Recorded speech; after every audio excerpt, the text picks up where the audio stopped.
నమస్తే అండి, ఎలా ఉన్నారు అందరూ? బాగున్నారా? నేనైతే బాగున్నానండి.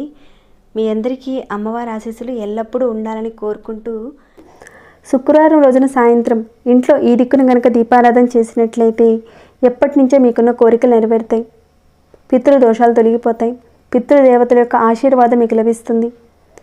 ఇంకాను అనేక సమస్యల నుంచి బయటపడతారు. కుటుంబ సభ్యుల మధ్య ఉన్న గొడవలు, సమస్యలు ఇలాంటివి ఉంటే కనుక అవన్నీ కూడా తొలగిపోతాయి. వ్యాపార సమస్యలు, ఉద్యోగ సమస్యలు ఇలాంటివి ఉన్నవారు ఈ పరిహారం చేసుకోవడం వల్ల ఖచ్చితంగా ఉపశమనం కలుగుతుంది. అలానే మీరు చేస్తున్న పనుల్లో ఆటంకాలు ఏర్పడుతున్నాయి, అవి తొలగిపోతాయి. చేస్తున్న పనుల్లో విజయం లభిస్తుంది. మీకు పితృదోషాలు, పితృశాపాల వల్ల ఎలాంటి సమస్యలు మనకు కలుగుతాయి అన్న విషయం మీద ఇంతకుముందు వీడియోలో మనం చాలా వరకు చెప్పుకోవడం జరిగింది క్లియర్గా. అలానే పితృదోషాల నుంచి బయటపడడానికి ముందు వీడియోలో చాలా వరకు పరిహారాలను కూడా మనం చెప్పుకోవడం జరిగింది. చెప్పుకున్న పరిహారాలన్నీ కూడా మంచి ఫలితాలను ఇచ్చేటివే. కానీ చెప్పిన పరిహారాల్లో నుంచి ఒక పరిహారం ఒకరు చేయగలుగుతారు, ఒక పరిహారాన్ని మరొకరు చేయగలిగే అవకాశం ఉంటుంది. కాబట్టి మీరు చేయగలిగే ఏదైనా ఒక పరిహారాన్ని ఎంచుకొని ప్రయత్నం చేయండి. అలానే వీడియో స్కిప్ చేయకుండా ఎండ్ వరకు చూడండి, అన్ని విషయాలు తెలుస్తాయి. అలానే ఈ పరిహారాన్ని చేయగలిగే వీలుంటే కనుక తప్పకుండా చేసుకోండి. పితృదోషాల నుంచి బయటపడే అవకాశం చాలా ఎక్కువగా ఉంటుంది. చాలా మంచి పరిహారం. అయితే ఈ వీడియోని చూసి వెళ్ళేటప్పుడు ఒక చిన్న లైక్ చేసి మాత్రం వెళ్ళడం మర్చిపోకండి. సబ్స్క్రైబ్ కాని వారు, కొత్త వారు వచ్చి చూస్తుంటే మన ఛానల్లో అనేక రకాలైన సమస్యలకు తగ్గ పూజలు, పరిహారాలు ఉన్నాయి. మీరు ఒకసారి ఛానల్లోకి వెళ్ళి చూడండి. మీ సమస్యకు తగ్గ ఏదైనా ఒక పూజను కానీ పరిహారాన్ని కానీ మీ వంతుగా చూసి ఎంచుకునే ప్రయత్నం చేయండి. మీకు వచ్చిన మార్పుని, ఫలితాన్ని నాతో తప్పకుండా షేర్ చేసుకోండి. అలానే మన ఛానల్కి సబ్స్క్రైబ్ చేసుకుని బెల్ బటన్ ప్రెస్ చేసి అలానే నోటిఫికేషన్ తప్పకుండా ఆన్లో పెట్టుకోండి. ఓకేనండి, ఇక మన వీడియో మాటకి వెళదాము. ఈ పరిహారాన్ని ఆడవారైనా మగవారైనా ఎవరైనా చేయొచ్చు, కానీ ఆడవారు నెలసరి టైంలో మాత్రం చేయకూడదు. చాలా శక్తివంతమైన పరిహారం. ఇక ఈ పరిహారానికి కావాల్సిన వస్తువుల విషయానికి వస్తే ఆవాలు అవసరం ఉంటాయి. మన వంటగదిలో ఎక్కువగా ఉపయోగిస్తూ ఉంటాం కదా, పొట్టు తీయని ఆవాలు చాలామందికి తెలిసే ఉంటాయి. మన పోపు దినుసుల్లో మనం ఎక్కువగా ఉపయోగిస్తూ ఉంటాం. వాటినే ఉపయోగించుకోవచ్చు. అంటే మీరు స్పెషల్గా తీసుకొని పక్కగా పెట్టుకొని వాడాల్సిన అవసరం లేదు. ఈ పరిహారానికి మన వంటగదిలో ఉపయోగించుకునే ఆవాలతోనే ఈ పరిహారాన్ని చేసుకోవచ్చు. అలానే మరొక వస్తువు ఆవ నూనె. ఆవ నూనెతో దీపారాధన చేస్తూ ఉంటారు కాబట్టి ఆవ నూనె కావాల్సి ఉంటుంది. ఇంకానే ఒక 2 ఒత్తులు మట్టి ప్రమిదలు అవసరం ఉంటాయి. మట్టి ప్రమిదల్లోనే ఈ పరిహారం చేయాలి. ఇవన్నీ కూడా మీరు రెడీ చేసి ఉంచుకోండి. ఇంతకీ ఈ పరిహారాన్ని ఎప్పుడు చేయాలి, ఏ రకంగా చేయాలనేది చెప్తాను. శుక్రవారం రోజున సాయంత్రం 6 గంటల నుంచి 12 గంటల లోపుగా ఈ పరిహారాన్ని మనం చేయాలి. 6 గంటలకు ముందు చేయకూడదు, 12 గంటల తర్వాత మాత్రం కూడా చేయకూడదు. కేవలం 6 గంటల నుంచి 12 గంటల లోపుగానే ఈ పరిహారాన్ని చేయాలి. అది కూడా స్నానం చేసిన తర్వాతనే ఈ పరిహారాన్ని చేయాలి. ముందుగా మీరు మట్టి ప్రమిదలో ఆవ నూనె పోయండి. మీ దగ్గర ఆవ నూనె లేకపోతే కనుక మామూలు నువ్వుల నూనె అయినా సరే ఉపయోగించుకోవచ్చు. ఆప్షన్గా ఉంటేనే నేను చెప్తున్నానండి. ఖచ్చితంగా ఆవ నూనె మాత్రమే వాడాల్సి ఉంటుంది ఈ పరిహారానికి. లేనట్లయితే నువ్వుల నూనె ఉపయోగించుకోవచ్చు. అంతేగాని మిగతా ఎటువంటి నూనెలతో అంటే కొబ్బరి నూనె, నేతితోనూ అలా దీపారాధన చేయకండి. కేవలం ఆవ నూనె మాత్రం వాడండి. ఒకవేళ లేనట్లయితే ఆప్షన్గా నువ్వుల నూనె ఉపయోగించుకోవచ్చు. ఇంతకీ ఈ పరిహారాన్ని మనం ఎక్కడ చేసుకోవాలంటే మీ ఇంట్లో హాల్లో, అంటే కొంతమంది ఇళ్లలో 3 గదులు ఉంటాయి, కొంతమంది ఇళ్లలో 2 గదులు ఉంటాయి, ఒక గది కూడా ఉంటుంది. మీ ఇంట్లో ఎన్ని గదులు ఉన్నా హాల్లో మాత్రమే ఈ పరిహారం చేయాలి. హాల్లో అందరూ కూర్చునే ప్రదేశం ఉంటుంది కదా, అక్కడ దక్షిణ దిక్కులో చేయాలి. మిగతా పూజల విషయానికి వస్తే తూర్పు దిక్కున, పడమర దిక్కున అలా మనం పూజలు చేస్తూ ఉంటాం. కానీ ఇక్కడ పితృదేవతల యొక్క ఆశీర్వాదం మనకు లభించడానికి, అలానే మీ సమస్యలు పోగొట్టుకోవడానికి చేసుకునే పరిహారం కాబట్టి దక్షిణ వైపు మాత్రమే దీపారాధన చేయాలి. అది ఎలానో చెప్తాను. ముందుగా మీరు ఒక చిన్న ప్లేట్ తీసుకోండి. తర్వాత దాని మీద ప్రమిద పెట్టండి. ప్రమిది మీద ప్రమిది పెట్టండి. పై ప్రమిదిలో చెప్పుకున్న నూనెను అంటే ఆవ నూనెను వేసి 2 తెల్లటి ఒత్తులు వేసుకోండి.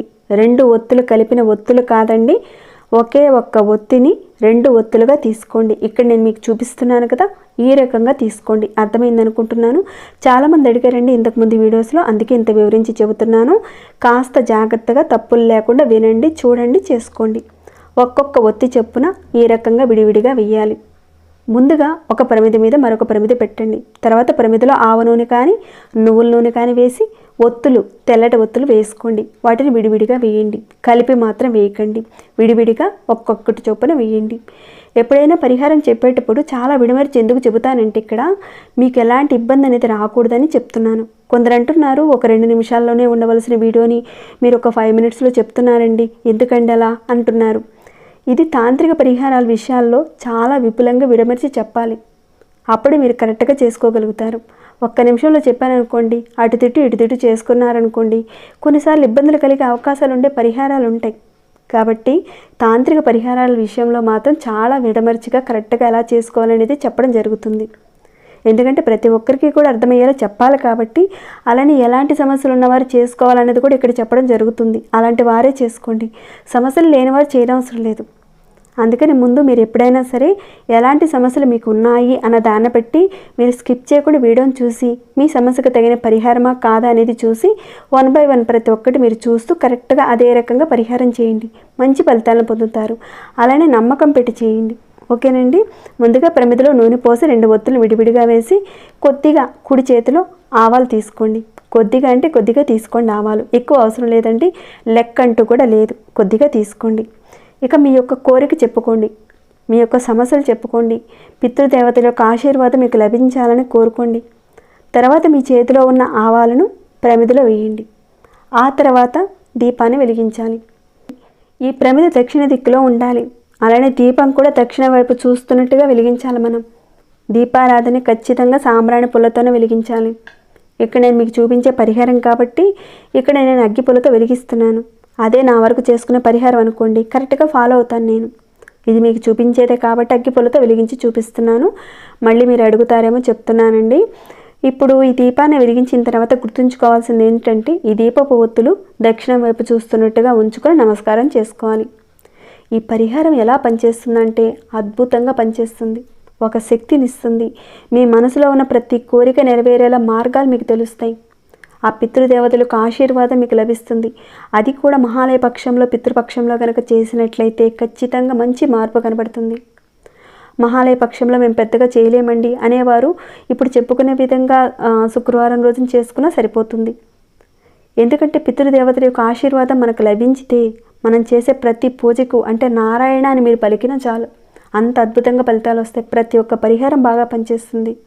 మేము దైవ పూజలు చేసినా మాకు కలిసి రావడం లేదు అనేవారు మీరు ఒకటి గుర్తుంచుకోవాల్సింది ఏంటంటే పితృదేవతల యొక్క ఆశీర్వాదం మీకు లేకపోతే మీరు ఎన్ని పూజలు చేసినా, ఎన్ని యజ్ఞ యాగాదులు చేసినా, ఎన్ని హోమాలు చేసినా ఫలితాలు సరిగ్గా రావు, లభించవు. కాబట్టి ఖచ్చితంగా కృతజ్ఞతగా వారి మీద మీకు ఉండి వారిని తలుచుకొని ఆహారాన్ని పక్షులకు పెడుతూ ఉండండి. ఇంతకుముందు కూడా మనం చెప్పుకోవడం జరిగింది. నమ్మకం పెట్టి చేయండి ఈ పరిహారాన్ని, ఖచ్చితంగా మంచి ఫలితం వస్తుంది. ఈ పరిహారాన్ని చేసుకున్న తర్వాత మిగతా పరిహారాలు ఏవైనా చెప్పిన పరిహారాలు మీరు చేసుకుంటూ వెళితే కనుక అద్భుతంగా పనిచేస్తాయి. ఖచ్చితంగా మీకున్న సమస్యల నుంచి మీరు బయటపడతారు. చాలా మంచి పరిహారం అండి, తక్కువగా మాత్రం అంచనా వేయకండి. చిన్న పరిహారమైనా సరే అంత అద్భుతంగా పనిచేస్తుంది. సో తప్పకుండా మీరందరూ కూడా ఈ పరిహారాన్ని పాటించి మీకున్న సమస్యల నుంచి మీరు బయటపడాలని నేను కోరుకుంటున్నాను. మీరు చేసిన తర్వాత మీకు వచ్చిన మార్పుని ఫలితాన్ని తప్పకుండా నాతో షేర్ చేసుకోండి. ఇక ఈ వీడియోని ఇంతటితో ముగిస్తున్నాను. ఇంకేమైనా డౌట్స్ ఉంటే అడగండి, తప్పకుండా రిప్లై ఇస్తాను. వెళ్ళేటప్పుడు ఒక చిన్న లైక్ చేసి వెళ్ళడం మాత్రం మర్చిపోకండి. సబ్స్క్రైబ్ కానివారు మన ఛానల్కి సబ్స్క్రైబ్ చేసుకోండి. ప్రతిరోజు మన ఛానల్లో ఉన్న వీడియోస్ని చూస్తూ ఉండండి. మరొక భక్తి వీడియోలో మళ్ళీ మిమ్మల్ని కలుసుకుంటాను. అంతవరకు సెలవు.